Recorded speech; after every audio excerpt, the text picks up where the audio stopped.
गदन न केहू ठहरी, मछली भागा गदन न केहू ठहरी।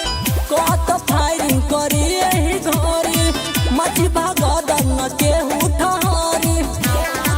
तब जनोट हई ओठ से दबा के नाचा कमरिया हिला के गोरी हो जनी भागो चोन्हा के। नाचा कमरिया हिला के गोरी हो जनी भागो चोन्हा के।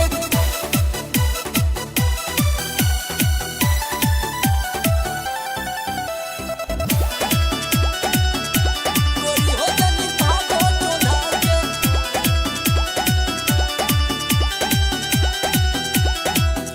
एरिया के हई हम बागी, कोनो आवारा के मुहे न लागी, कोनो आवारा के मुहे न लागी। एरिया के हई हम बागी, कोनो आवारा के मुहे न लागी, मुहे न लागी। जान ले बेली छाछ पे चढ़ा के नाचा कमरिया हिला के गोरी हो जनी भागो चोन्हा के।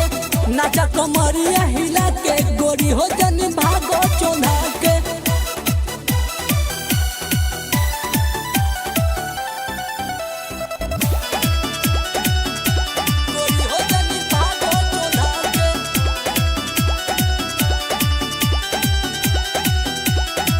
सूरज सोनालिका की मर्जी से होई, प्रेमी पर दुमन से बाची न कोई, प्रेमी पर दुमन से बाची न कोई। सूरज सोनालिका की मर्जी से होई, प्रेमी पर दुमन से बाची न कोई। गोली दाग दम तिगर दबा के नाचा कमरिया हिला के गोरी हो जनी भागो चोन्हा के। नाचा कमरिया हिला के गोरी हो